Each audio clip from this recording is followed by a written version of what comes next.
I see plenty of people come in with a City shoe.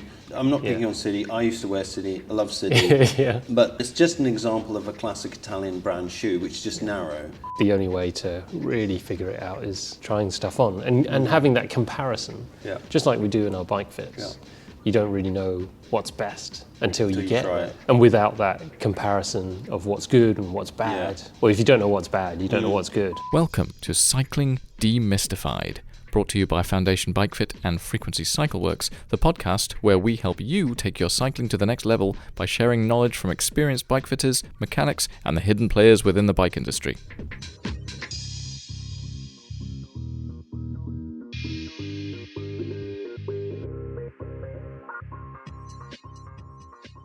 All right, here we go.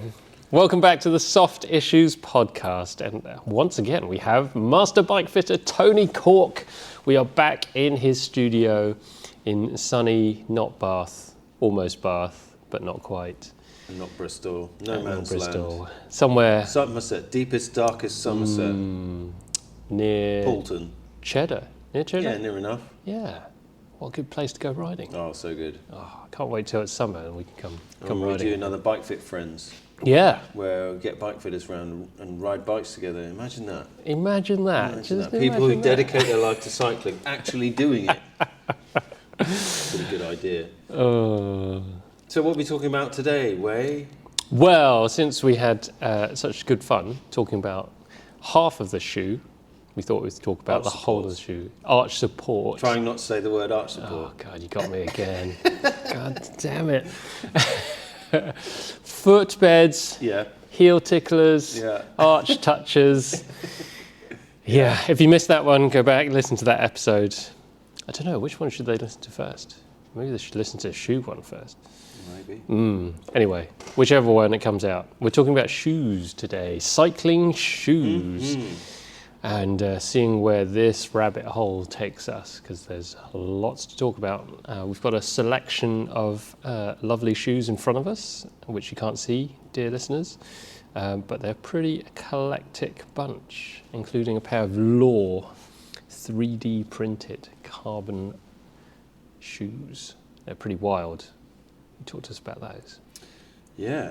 Where do you want to start? You want to start with I mean, could you Law. give some kind of description of this sci-fi article in front of us? Yeah, so I got the pleasure to speak to one of the guys who works at Rosie Lee, who develop strategies, sales strategies for some of the big companies like Nike and Adidas and what have you. And he admitted that their plans for the future, for shoes, for footwear, was to have shoes made one at a time for each individual, using 3D scanning and 3D printing. So one of the big problems with current shoe manufacture is all the shapes and sizes. And when we talk about fit and shoes, the thing that gets brushed under the carpet is that these shoes are made for no one's feet. They're made for everyone's feet. And that's true of all mass-produced shoes.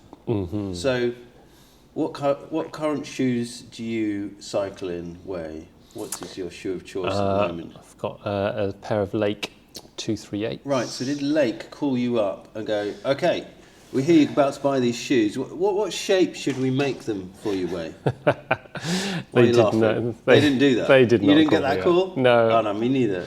Nobody did. Yeah. It wasn't being facetious, but they are not made for you. Yeah. Hopefully, they fit your feet really well, and I love Lakes too. So, big fan of Lakes, and like most bike fitters, because they solve problems that other shoes don't. We'll get onto that, but. Yeah, none of these shoes are made for any one person. That used to be how shoes are made. A cobbler made you a pair of shoes. Yeah. So they probably did fit your feet if he did a good job. Yeah, I used to work at a cobbler's. Did or, you? Yeah, at a bespoke shoe shop. Wow. Yeah, which is pretty fascinating. Yeah, exactly. A slow way of making a shoe. An expensive way. How much were the shoes? Oh, like 500 quid per shoe. Oh, right. Okay. Like, well, per foot. Oh, per foot. Per yeah, foot, yeah. So yeah. £1,000 for a pair of custom shoes. Yeah. So about the same as some custom cycling shoes. Yeah. It just takes time, right? And so a 50 quid pair of Nikes or 100 quid is, a lot cheaper. Yeah. And hopefully they fit. But that's the problem. Do they fit? Maybe, maybe not. And the bigger problem that we have now is that there are many less shoe shops. Just for normal shoes. You buy things online now. Yeah. But how you used to do it in Clark's was you'd walk in, Yeah. they'd measure your foot and Yeah. find out how long it was and how wide it was. Yeah. And then find a shoe from their stock, bring it out to you, and then what would you do? Try it on. Try it on your foot. Yeah. Yeah. And then how do they know if it fitted? Oh, you walked around in it. And tested you said, this fits, Fits. or no, it doesn't. It's tight here and it squeezes my foot there. So you got Yeah. to try it on. Yeah. And that's really the best way of doing this. I spoke to the guys at Bont and they spent £40,000 on a really cool 3D scanner. Because they were like, this must be the future of footwear. And sizing. This is how to do it. We're going to scan your foot, and we'll put one of these in every shop. We'll scan the foot, and then we know what shape we make these shoes to, and then we can say which shoe is going to work for you. And they did that thousands of times, and then they realised that we are scanning people's feet for its size, but what we're not scanning this foot for is its sensitivity. So, this is the shoe that would probably work for you best. It's the closest one to the shape of your foot. But we don't know that little toe that's just getting a little bit of pressure on it is really sensitive on your foot. Or on the next person, that little toe's totally insensitive, so they can handle that little bit of pressure. On the next person, they've got a really sensitive big toe. You put any pressure on that and then it's really painful. So what they realised was the best way of sizing their shoes was... Trying them on. Exactly. Yeah. So we do have some really cool tools Yeah. for measuring stuff, but you've got to measure all the things that are important. And with shoes, it does need to be the right shape, but also, if it's a stock shoe, you kind of need to try it on. Yeah. And so we're going to talk about shoe fit. Yeah. It's That's the biggest conundrum that we have at the moment. It is. Right? Yeah. Is that I can measure your foot, its length and its width, but that's not everything that I need to know about. What else do I need to know about then? I need to know about the shape of your toes, the shape of the toe box. Because I have a shoe in front of me, which is a 48. But because it's pointy, I would try this one on, and it cuts off my little toe in a 47. Like Whereas I've got a pointy, another shoe, pointy toe box. Yeah, a pointy toe box. I've got another shoe, the same manufacturer, which has a square toe box. And I can wear this in a 47, a whole size different, because it's got a square toe box. Yeah. So it's not just the literal width of my widest point of my foot and the literal length, it's also the shape of my toes. Now, they also fit differently, because this one has a really low profile toe box. What do I mean by that? It's kind of thin in the toes. Imagine, like flippers would be the lowest profile in the toes, just really flat. Yeah. Low volume. Low volume. Yeah. Or you can have a really high volume foot, so really thick sausage toes. Just really tall there. And so some shoes are really tall and some are really low profile. And so I want ones that fit my toes in the volume. And then we also have the instep of the shoe. So the upper part of your foot, just in front of your ankle. Some people's is really tall there. And some people's is really shallow and sort of flat there. And I want this closure system to be able to close properly and put tension over as big an area of that as possible. I don't want it just to close down on one piece, like a half a centimetre area or a centimetre area. I want most of that to be tensioned down on. And then I have my heel. I want the heel to sit well into that heel cup. And some people's heels are really deep, and again, some really shallow. So some will stick backwards into the shoe a lot, and they need that upper part just above the heel to come forward to really seat their heel down. and other people they don't need that, and some people need it really tight just above the heel. Some people's heel literally is wider, and so the ideal fit for a cycling shoe needs to consider all of those things. And what kind of problems do people come up against if they have an ill-fitting cycling shoe? So what I see a lot, and I'm sure you see it too, is people going up sizes to try and get them wide enough. Yeah, all the time. So they might try them on and go like, oh, that's too tight, feels too small. So let me try the bigger size. Oh, that's big enough. So what are they sacrificing? Well, they've got the width right, which is good. To be fair, having a shoe too narrow is probably the thing that causes the most problems, right? Or maybe too short first, but that's more rare. Yeah, I think people realise Yeah. if their toes are getting smashed into the front of the shoe. Yeah, and they go, that's too small. Yeah. But they don't always recognise when the shoe's too tight. And that can create lots of problems, numbness in the feet, pain in the feet, pain in the knees, even in the back, even on the saddle. Yeah. So what's the problem with the shoe being too long? Well, because there's no heel strike and toe off, it's not such a problem that you have this extra length in the shoe. The biggest problem we see with it being too long is that you can't get the cleats in the right position. So the holes are put more and more forward on the bigger and bigger shoes. Yeah, because it's longer. Yeah. So holes, the cleat drillings are kind of in a fixed position. Yeah, exactly. And so there comes a point where it's so long that you can't get the cleat in the position that's suitable for your foot. The other thing is when you start pushing hard on the pedals, you start pushing forward and pulling back, not just stamping down. I mean, stamping down is where we get most of the power, but climbing hills or going really fast, we start to want to work the dead spots more. So that's the top and the bottom. So at the top we're pushing forward in the shoe, and the bottom we're pulling back. And if the shoe just doesn't hold the foot in the instep and the heel, because it just doesn't fit well, then you lose force transfer.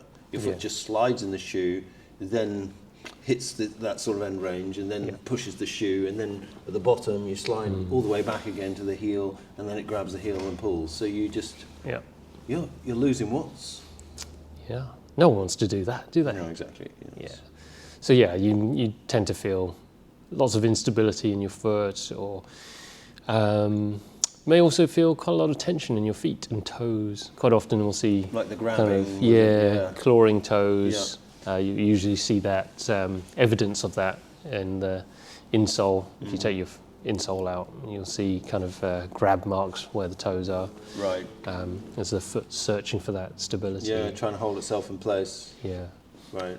So yeah, lots of different things. So we don't want a shoe that's too big or too small. We really need to get this right to get optimum cycling comfort, but also performance out of our shoes. And the best way to make it right is, or to find the right shoe, is to try them. Try a few on. And that's part of the issue, right? Yeah, is that there are running shoe shops where you can go in and hopefully they'll steer you in the right direction, get the right size, and then you try a few different styles to see which one fits your foot the best. You can even run in them. Some let you run on a treadmill. So the New Balance shop in London, you can get your foot scanned in the same kind of way that Bont did, and then they'll recommend you different shoes, and then you try them on, and you can run on the treadmill, and then they'll film you and say, hey, you're pronating or supinating or whatever. Yeah. That reminds me, one of the preeminent researchers into running gait analysis did a lot of research into running shoe footwear and injuries. And he said there was a big correlation between shoe comfort and injury. So find the shoes that are comfortable for you, and you're much less likely to get injured. And I think that's the same in cycling. Is just it adds another stress, a shoe that doesn't fit properly. Yeah. But I think were we talking about this in the last episode? How do you find the right shoes? So running shoe shops, you go and try some on. But can you do that with cycling shoes? You know what? If I had to start all over again, Yeah. I would probably just open a cycling shoe shop Yeah. where you could have all the different brands, you could try all the shoes Yeah. on, you could maybe test them out. Yeah. Because there's just not like just Nowhere to do that. nowhere to do that. Yeah.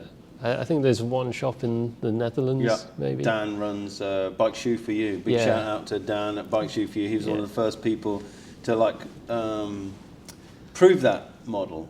Yeah. Now in the Netherlands there is a bigger a condensed population of cyclists, so he can do that in the Netherlands. But there's also RXM Customs. Yeah, yeah, They hold a lot of stock of different kinds of shoes. yeah. Up Shout north. out to James Thomas, keeps a lot of Yeah, lakes. leg shoes. Yeah, And even Sigma Sports yeah, used to keep a lot of shoes. I'm not sure how yeah. their stock is these days. But yeah, Yeah, there's a few shops where you can go, but you have to travel really to go and try on a big variety. yeah, Of, like, and that's it, a big different shoes. variety. Yeah. Because not one brand is always going to fit you Yeah. best. And the only way to really figure it out is, as you said, trying stuff on and having that comparison, Yeah. just like we do in our bike fits. Yeah. You don't really know what's best until you get try it. it. Yeah. Yeah. So, Until you experience it, yeah. and without that comparison of what's good and what's bad, or if you don't know what's bad, you don't know what's good. Yeah, I see plenty of people come in with a city shoe saying, I've always ridden city shoes. I'm not picking on city. I used to wear city. I love city. Yeah. But they come in, and it's just an example of a classic Italian brand shoe, which is just narrow, Yeah. which is pretty much all brands of shoes that come out of Italy, is they're classically narrow. Now, they are getting a little bit better, but still, if you have Yeah. an Italian shoe brand, you're pretty much guaranteed a narrow shoe. So Yeah. if your foot's not narrow, that's probably not the shoe for you. So a lot of people come in, and that's all they've ever been used to. Oh, yeah, I've always ridden cities, I love them, and I put them in a shoe that's wide enough for their feet, and they go, I didn't know a shoe could feel that good. Yeah. This feels like a slipper. It's so comfortable, but at the same time, it feels like so much more well fitted. It's not a slipper, you know, all baggy and soft. It's like a high performance, a racing slipper, racing slippers, yeah. Yeah. And that can be, you know, a whole world of difference Yeah. that you didn't know existed. You think your feet are fine and your shoes are fine until, like you said, you have a comparison. Oh, that's better. Yeah. It's just like the rest of your bike fit. Yeah. You know, you get someone on a jig and you find a great position and you throw them back on their old bike and they're like, oh my goodness. I didn't know I was in such a bad position until you put Yeah. me in a good one. Yeah. Yeah. Right. So in some ways, figuring out the right shoe for you requires a little bit of a want to figure that out. Oh, Like, yeah. like not just necessarily like pain. You might not be in that much pain, but are your shoes doing you a disservice? Are they working as well as they could be for you? Could you be enjoying your cycling even more? Yeah. And you just need to go and explore a little bit. I know it's difficult. So I know, Way, that you don't have a huge range of shoes in your fit studio at the moment. No. And neither do I. No. I have some, but not many. So how do you help people in this situation? So we have to start somewhere. Yeah. So usually we do start with measurements. Yeah. And most people come in with a pair of shoes already. Yeah. So we can just use that as a reference point. Yeah. And depending on how much discomfort they're in, then we can kind of make some assumptions and start from there.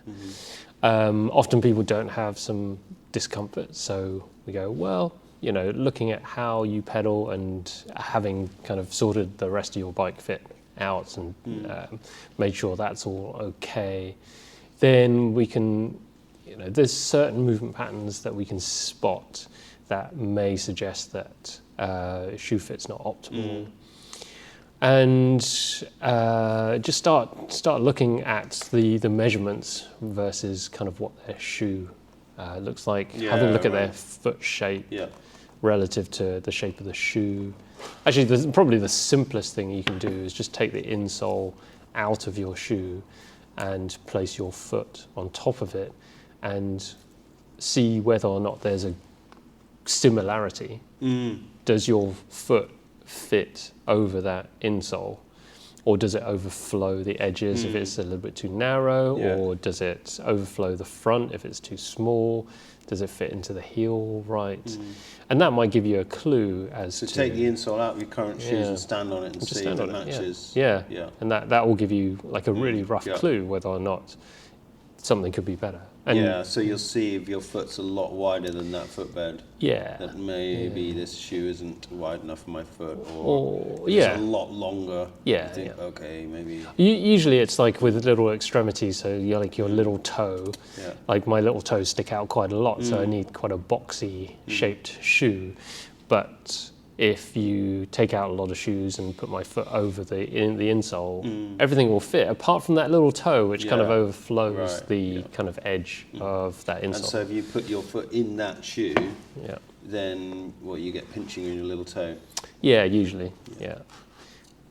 Which I won't actually notice until relatively later on into a ride. So sometimes it requires a bit of testing and experience before you kind of become or realize what you really need. And so, yeah, I guess I'm asking people to be a little bit more curious and fussy about their shoe fit, and it's worth like kind of being fussy about their shoes. Yeah, I agree with you on that one.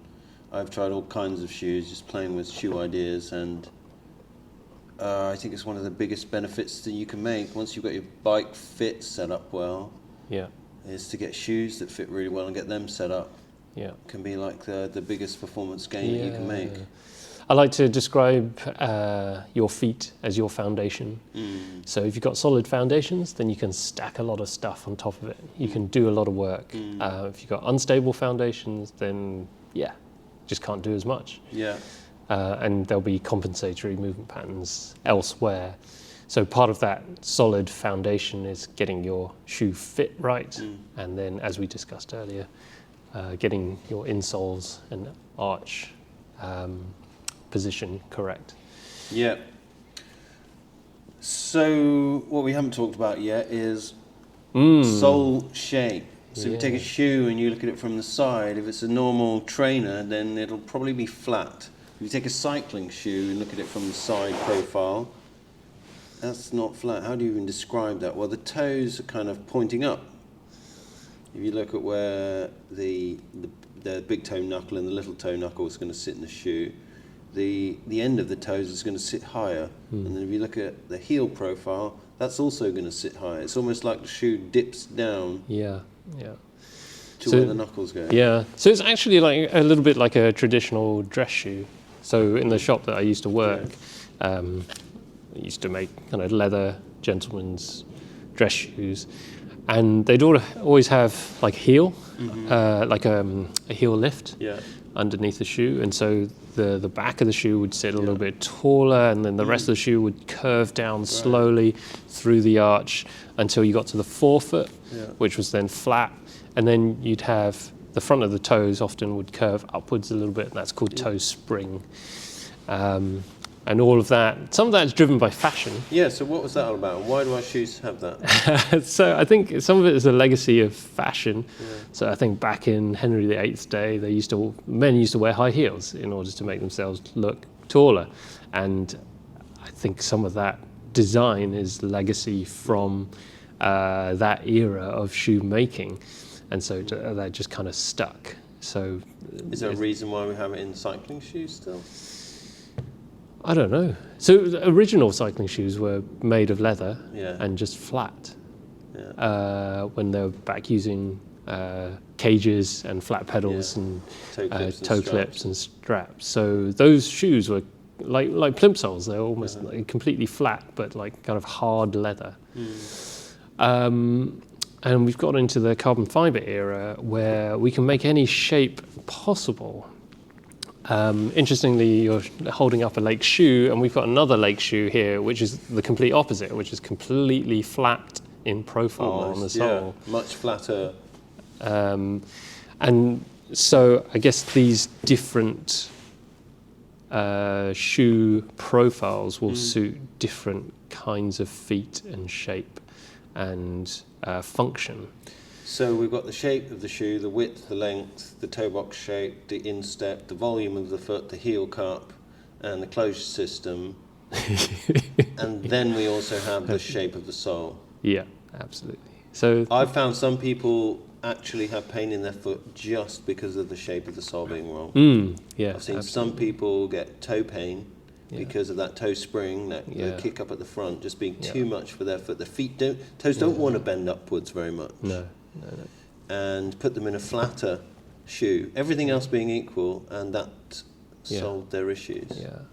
Yeah, absolutely. So we talked a little bit about this on the last episode when we were talking about insoles and arches and that kind of arch support, and what that does. And some of that toe spring, if you point your toes up, you will, if you just do that now, if you just lift your toes up off the floor, you'll feel that your arch activates. It kind of pulls that plantar fascia across your arch.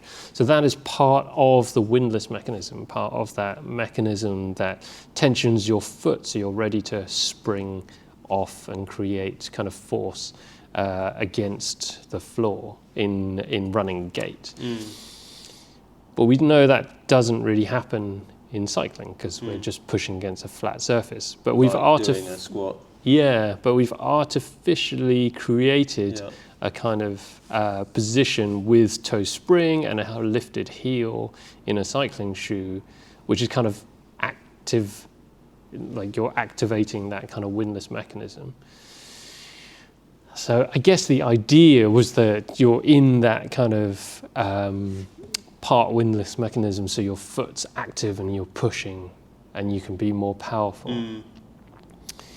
And that's interesting because the ones that you see this in are called the competition last. Yeah. So designed, they say, for pushing harder on the pedals. Yeah. Than this flatter one. Yeah. But I think it really depends on that person's exactly. functionality, really. Because if we compare that to the Law shoe, which this is the 3D printed, 3D scanned, 3D printed, £2,000 super high end, performance orientated shoe. This one has no toe spring. This one really is completely flat. So again, there's different philosophies around how feet work and what a shoe should do for you. Should it put your toes into extension and the plantar fascia in tension?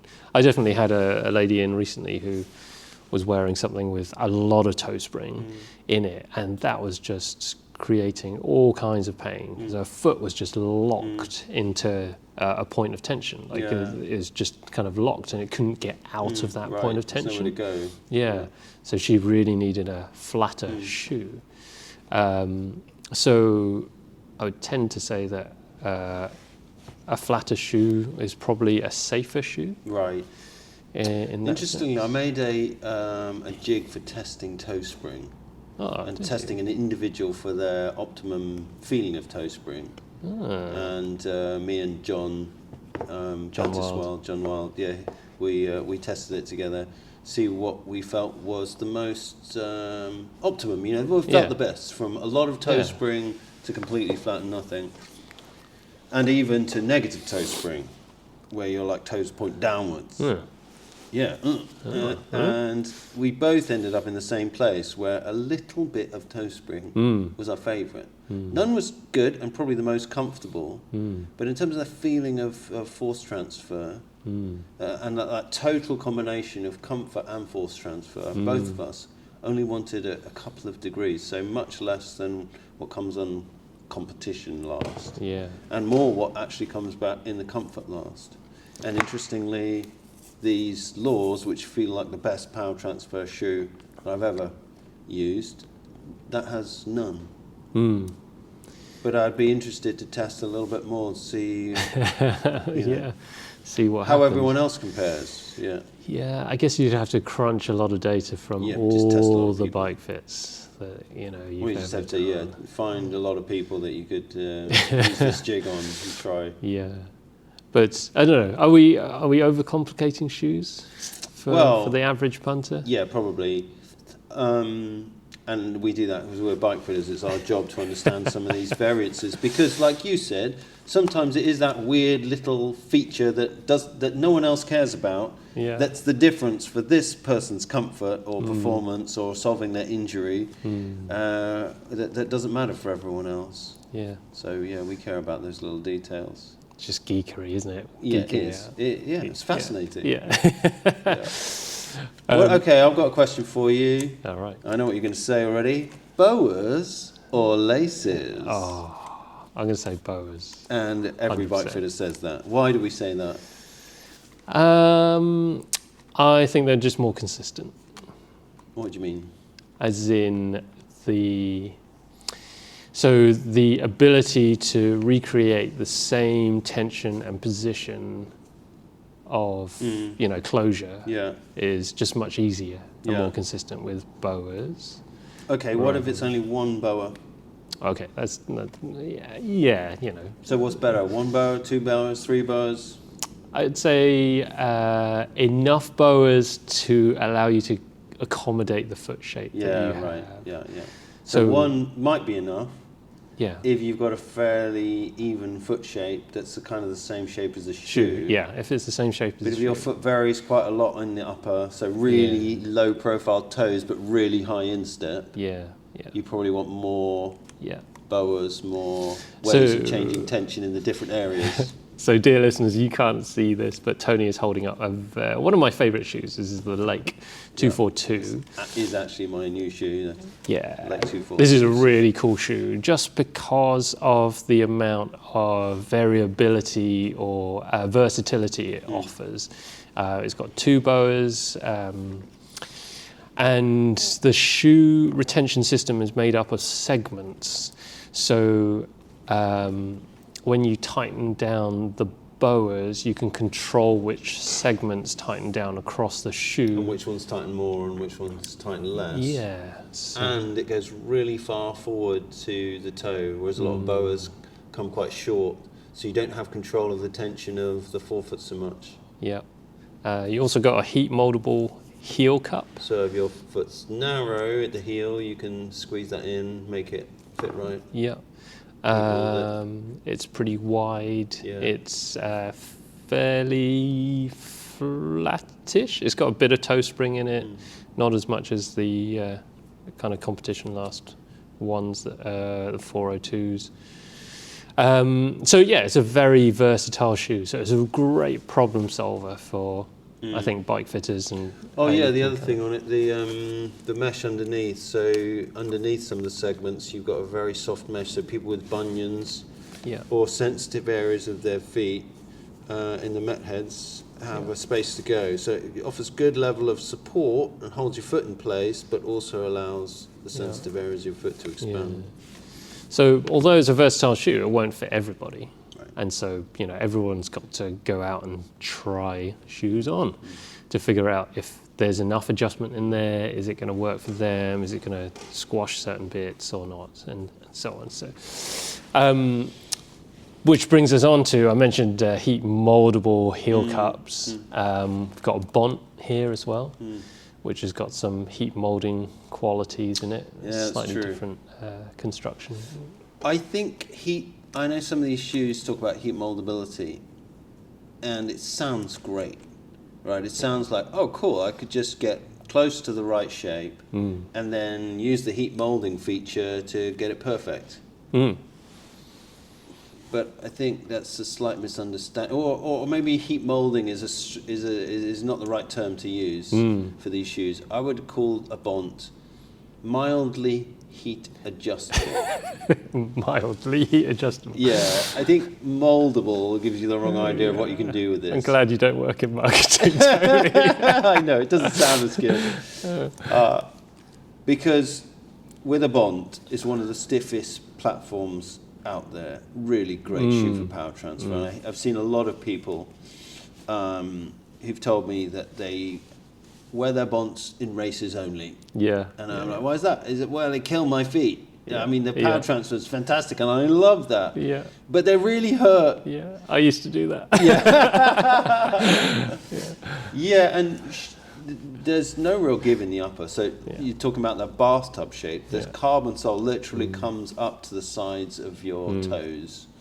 And that's what makes it so stiff and so thin and low profile and gets you so close to the pedal axle. But also, if your foot is just that little bit wider, then you're just pressing up against hard carbon. Yeah. That's And what other happened to shoes me. Yeah. Just smash my feet. Yeah, and then you try and heat mold it and you realise you can't really move it much. You heat it up and it moves maybe a mil or maybe 2. And in one area. If you try both sides of the shoe, you're usually pulling it over to the left, then remold it to try and pull it out to the right side, and then that loses the left. And yeah, it's so it kind of needs to start the same shape as your foot, and then you can maybe just tune it a little bit. Yeah. But for the right foot shape, great absolutely option. awesome for the right foot shape. Really light, really stiff. Great Low power stack transfer. height. Yeah, low stack height. Yeah.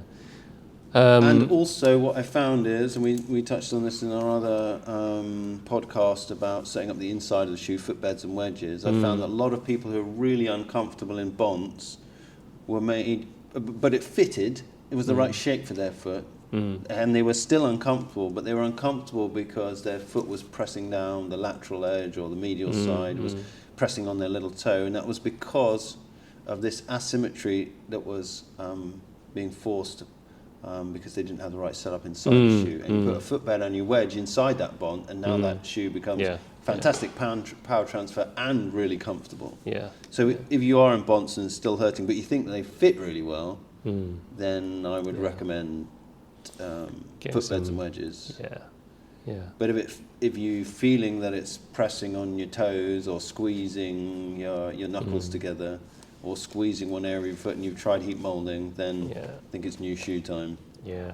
I think I got to the point with my Bonts where I was literally almost ripping the kind of shoe wider just to try and get trying them. to heat mold it. Yeah, just to get them wide enough. Yeah.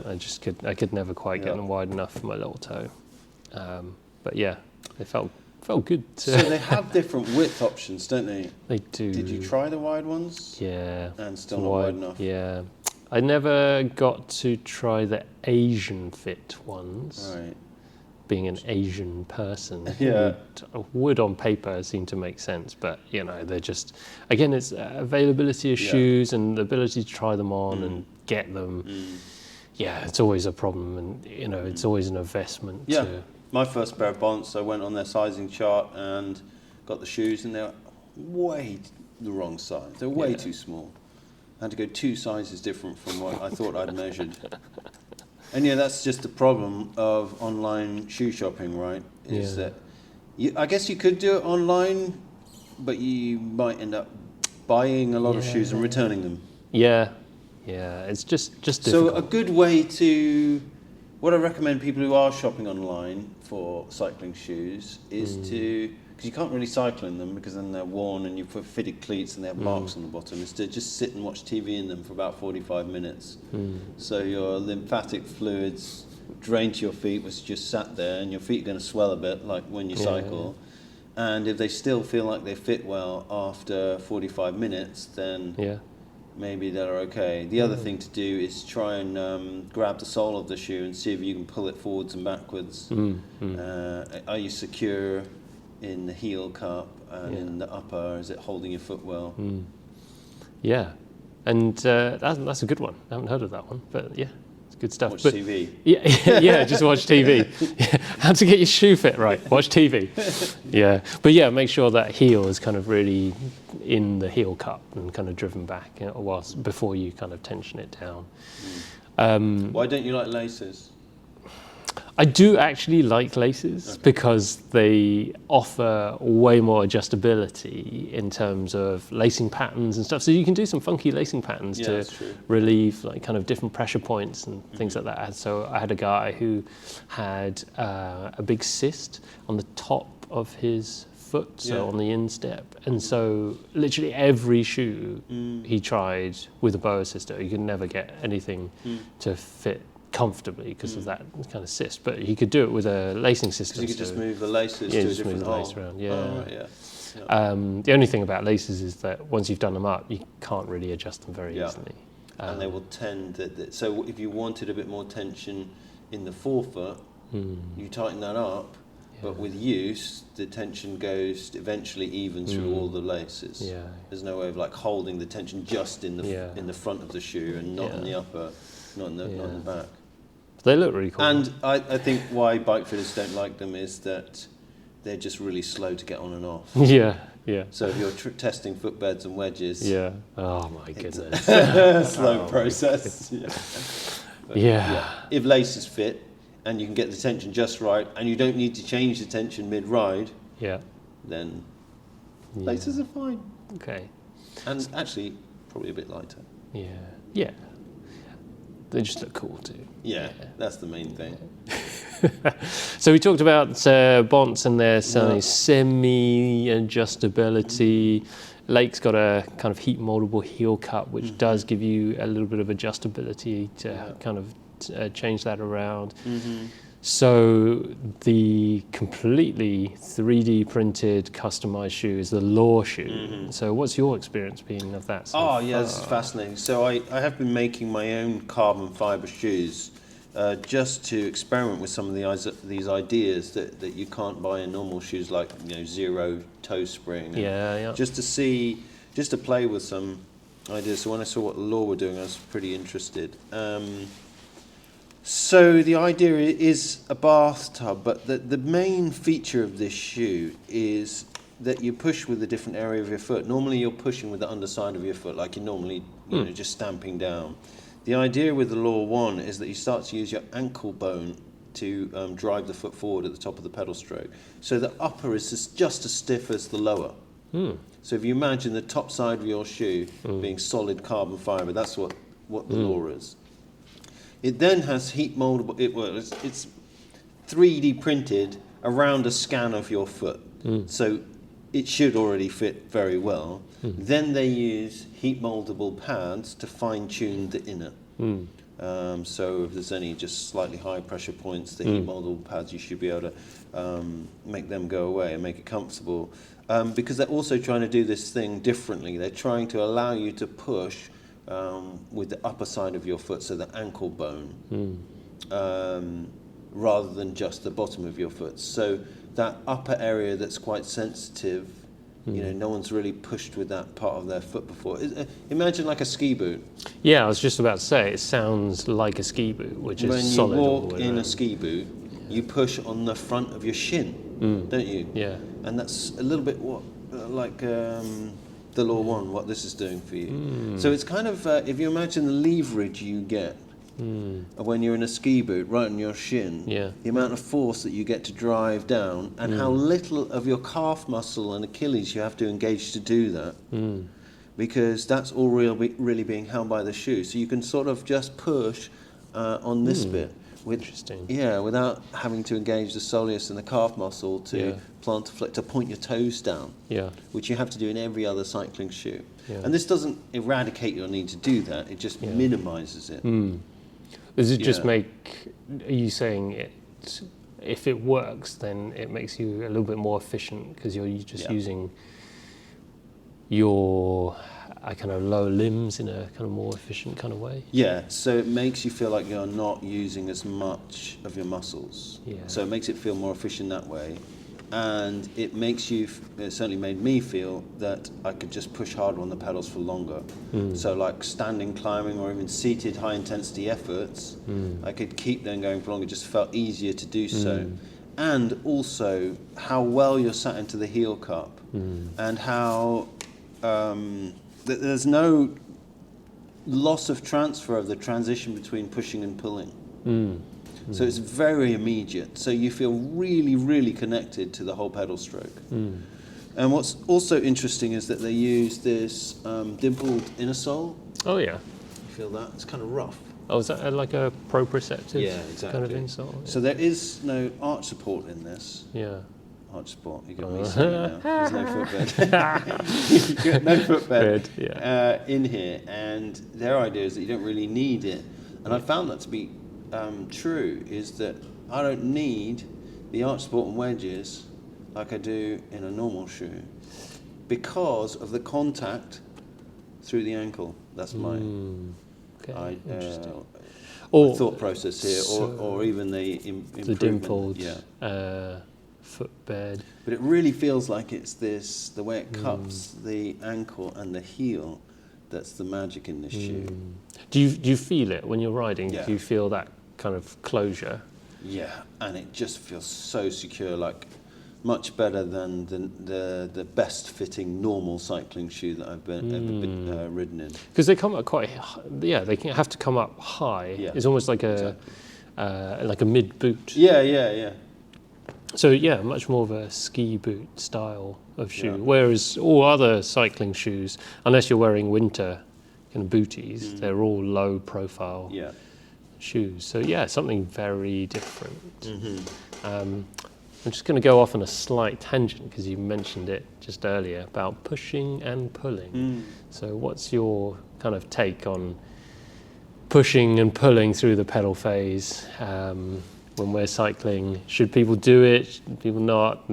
Everyone comes into the studio talking about going on Pulling up. and pulling up and or spin using classes. a watt bike and making the peanut less like a peanut, yeah, making that more round. So there's been a lot of talk of misinformation, I think, and trying to get people to lift up on the backstroke. That's not really what we're talking about. And elite cyclists do have a better pedal stroke, but it's not that they lift more, it's that they push and pull more. In fact, the best cyclists that we measure are actually mountain bikers. And they've just got a more circular pedal stroke because you need to have a more circular pedal stroke when you're climbing up steep gradients over rough ground. Yeah, when you're losing traction and you're constantly searching for that traction. Yeah, but also because we just, as humans, produce a lot more force with the downward leg extension and a lot less with the pulling back and the pushing forward. So that's actually our dead spot. The top of the pedal stroke and the bottom of the pedal stroke is our dead spot. Neither leg is pushing down. And so when we're talking about more circular pedal stroke, we're actually talking about working that more, not lifting. You can lift for short periods of time, a few seconds, and you might do it in a big gear over the top of a climb, or from a dead stop. Yeah, it's like a sprint start. Yeah, sprint start, or pulling away from the lights, you might pull up a little bit, but you can't do it for very long. Yeah, what we're talking about is pushing forward to get early onto the downward. Just start some force going and then finish it later. Yeah. Now, that's less efficient to do that at lower intensities. When you don't need to do it, don't do it. Because it is more inefficient, it's less efficient to push and pull over the top and bottom. But there are times where it becomes more efficient, and that's climbing hills. Any situation where if you stop pedaling, you would slow down very quickly. So I'll list those. That's climbing steep hills. That's riding into a headwind. You'd slow down very quickly. Or even riding very fast, like 30 miles an hour. You stop pedaling, you slow down very quickly. You don't slow to a stop very quickly, but your initial decelerations are very quick. Riding in sand, or riding over cobbles or bumps. Yeah, off-road. Yeah. Or, Paris-Roubaix. Yeah. So you see some riders who are just better at this. Yeah. And you see them on the cobbles just riding away from everyone else. Or mountain bikers up steep climbs. Some of them just very good at that. And so when you're in those situations, you are being forced to push and pull more, and that's really when that shoe wants to transfer the power better in that area. So if your shoe's too big, really sloppy, baggy in the heel, then you'll be fine for most of your ride until you hit that hill, till you hit those cobbles, till you hit that sand, till you riding fast, 30 miles an hour. Yeah. and then your shoe starts to let you down a little bit. Yeah. So it's why the elite riders care about this more. They want a really good fitting shoe because they're the ones who spend more time trying to pedal in circles more. Yeah. Just finding that little bit of extra efficiency. Yeah. I think that's where the law seems to make sense in Yeah. terms of holding that ankle, and you can just push a bit earlier over the top of the pedal stroke. Yeah, and you really feel it when you're trying to push hard. And I'd say that is true with all cycling shoes that fit your feet well, is that, in fact, even a trainer with a flat pedal is pretty efficient at low intensities. Like if you ride along on the flat in your trainers on a flat pedal, there's not much difference between that and a cycling shoe. Yeah. I think they even studied this, and they said they couldn't measure any difference at less than 70% of your max intensity. So that's still pushing pretty hard on the pedals. But anything above that, then the stiff-soled cycling shoe starts to become more efficient. So if your cycling is low intensity, on relatively flat ground, then you won't be losing much force transfer with a baggy shoe that doesn't fit great. Yeah. But as soon as you start doing those other things like pushing hard on the pedals and climbing hills and riding fast, then that's when the shoe needs to fit your foot well and stop it from sliding forwards and backwards. Yeah. So maybe don't think so much about your technique when it comes to cycling, but get your foot sorted, get your shoes right first. And then you can start working on technique if you really want some marginal gains. Yeah, I think when you go and ride hills, you're forced to pedal in a better circle. Yeah. So if you want to go and ride hills, then go and ride hills, and that will force you to do the pedal stroke that you're going to do when you ride hills. So it's about specificity in training. Yeah. And sure, if you're riding inside in Swift, then get a good quality trainer that changes. That's literally what the modern trainers do, is that they change the resistance, not just in terms of, you got more watts or less watts, but they change where they resist you in the pedal stroke. So they can simulate a climb by adding more resistance in the dead spots, and that's what they do. Or even cobbles. Have you ever tried the Tax Neo? Yeah, I haven't tried that, but I've seen the the cobble Tax Neo thing, trainer simulates cobbles, and it doesn't vibrate and jump up and down, Yeah. but it feels just like cobbles, and all it's doing is stuttering the force in the pedal stroke. Yeah. And it shreds your legs just like cobbles Yeah. do. They're absolutely dead at the end of it, and you're just and it, like I said, it's not vibrating you and bouncing you around, but it feels just like cobbles. Yeah. And that's the main function of those cobbles, is that it makes the power go on and off really quickly. Yeah. Cool. Yeah, pretty good. Should we talk about cleat position as the last thing, since we're talking about shoes?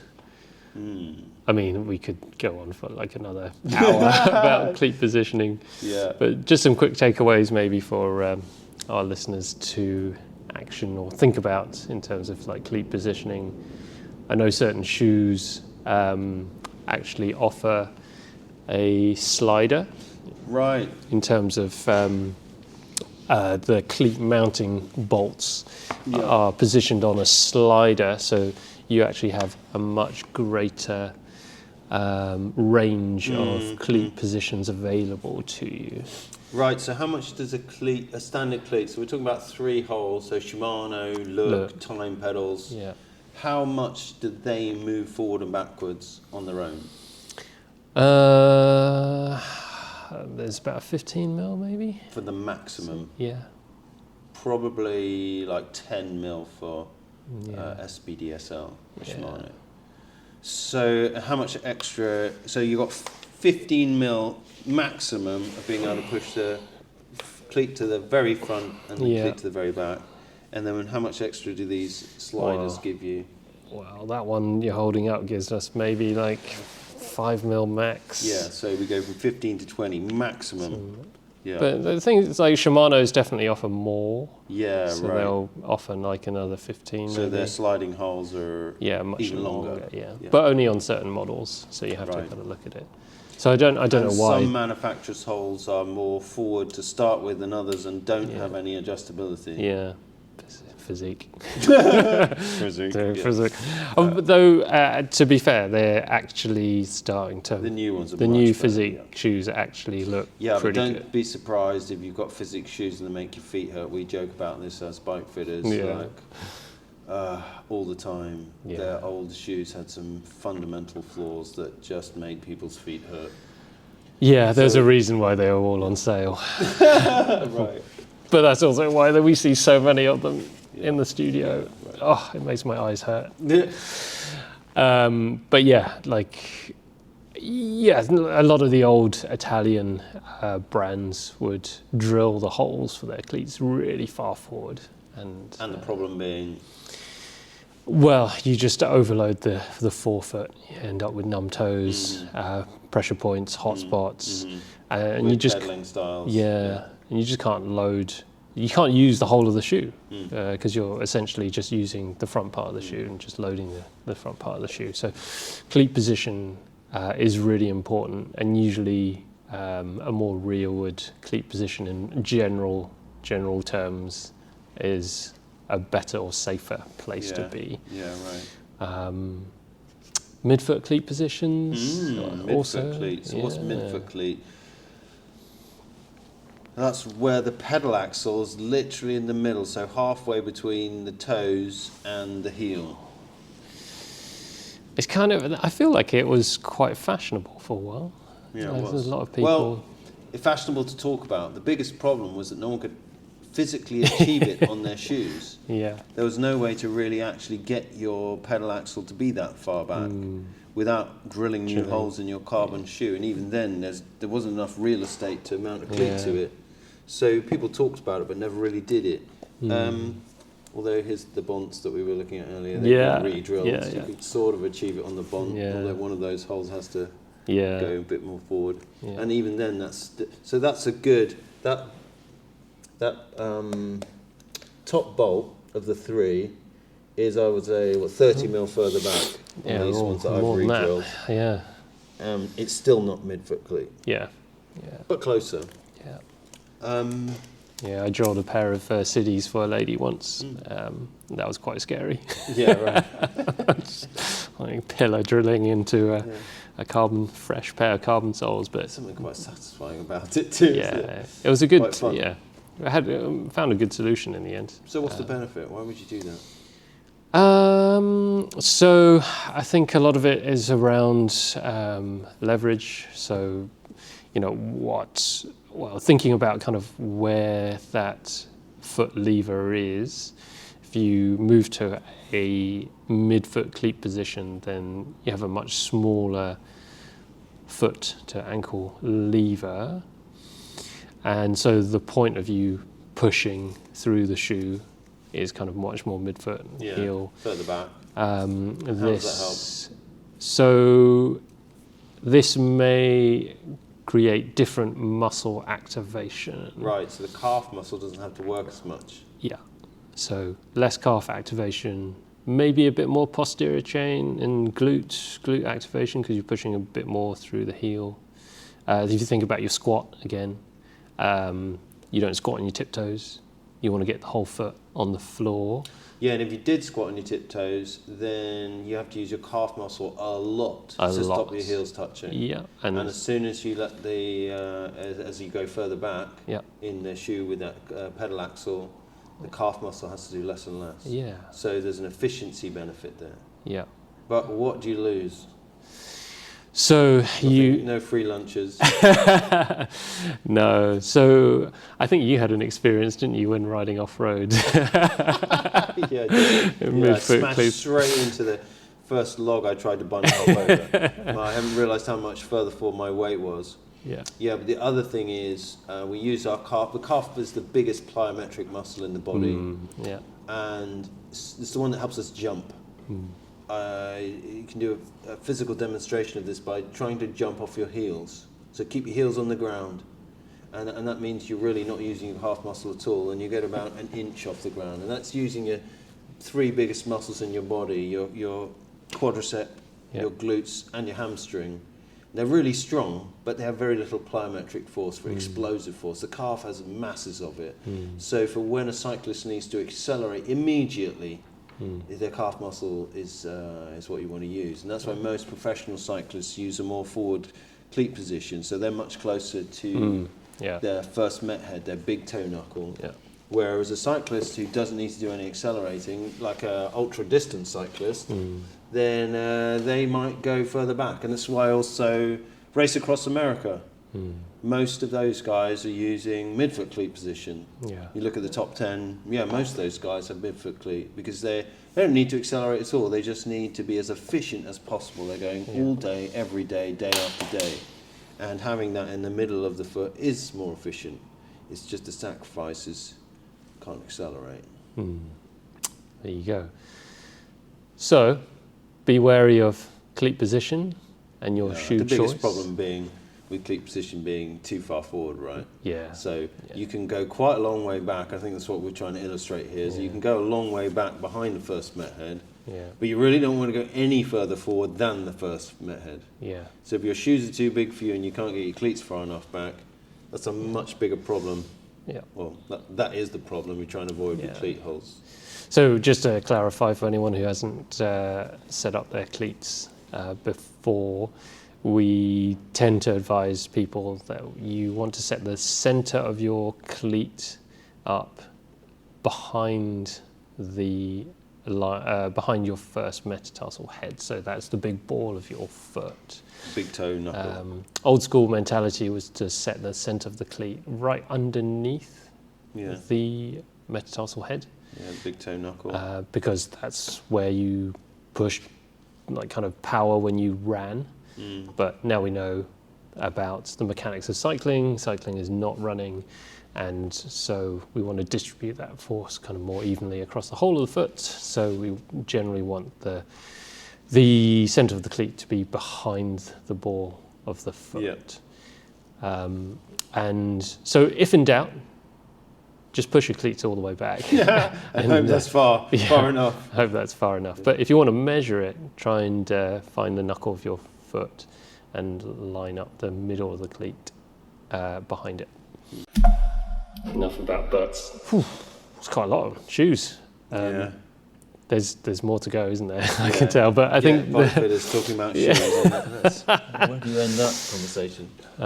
But interestingly, hopefully we're going to be stocking Lake pretty soon and getting some good solutions in our studio. So why do bike fitters talk about Lake so much? Because they probably make the greatest variety of different shapes of shoe out there on the market. They have a really good measuring system as well, actually. If you go on the Lake website and you want to figure out what shape and size of shoe you need, then they have a really good measuring system there, which involves drawing around your foot and taking a centimetre measurement of your foot and then relating that back to their shoes, which is probably more accurate than a lot of other methods. But they just make good quality and lots of variety of different shapes and closures to suit lots of different shapes of foot. And usually tend to be on the wider side. So they make widths that other people don't make. And when we find a shoe that doesn't work, it's often because it's too narrow. And they make options that are wide. So shout out to Lake. Thanks, Lake. It's making good shoes. And we'll see. I think you're going to do a bit more testing in these Law shoes, and maybe you'll be seeing some. Going to get you in a pair. Yeah, mine are on their way. So see how they work for you. See how they work. But maybe 3D printed shoes are coming your way. Well, it is the future. It is. 3D printing is everything. As per Adidas and Nike. Yeah. You'll have a little hub in the shop. They'll scan your feet, and then they can make it just for you. Yeah. One day we'll be out of business, Tony, because they'll just 3D print an entire bike. No, we'll be the ones selling that. see, the question is, if you can make it to any shape, what's the right shape for you? Ooh. And if we go back to Bont, they used the 3D scanner and they could find out what the right shape was, but that didn't always work because it didn't test the sensitivity of the foot. So it's more than just shape. you still need a nerd like a bike fitter to figure out the details to get it just right. Yeah. Don't worry, you'll still be in business. All right. I think that's enough for another episode. Thank you for making it all the way through the end and listening to our ramblings and geekery. Yeah. If you liked what you heard, where can we find you, Tony? Talkcycling.com. Excellent. And for anyone in London, if you want to get a bike fit, come find us at foundation.fit. Highly recommended. Oh, of course. All right, we're off to get some dinner. See you next time, folks. Keep on pedaling. Thank you. Goodbye. Ciao.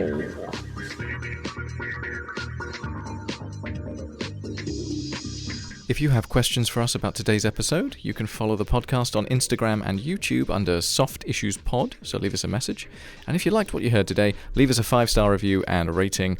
This helps us hugely to grow the show so we can help riders like yourself get even more out of their riding.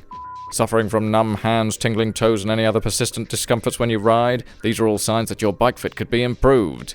If you're bike fit curious, get in touch with Way or Matt by emailing info@foundation.fit or finding them on Instagram @FDN_bikefit. Finally, for all your bike servicing needs, custom dream bike or hand-built wheels, go to www.frequencycycleworks.com or find me on Instagram @frequencycycleworks. Until next time, keep on spinning.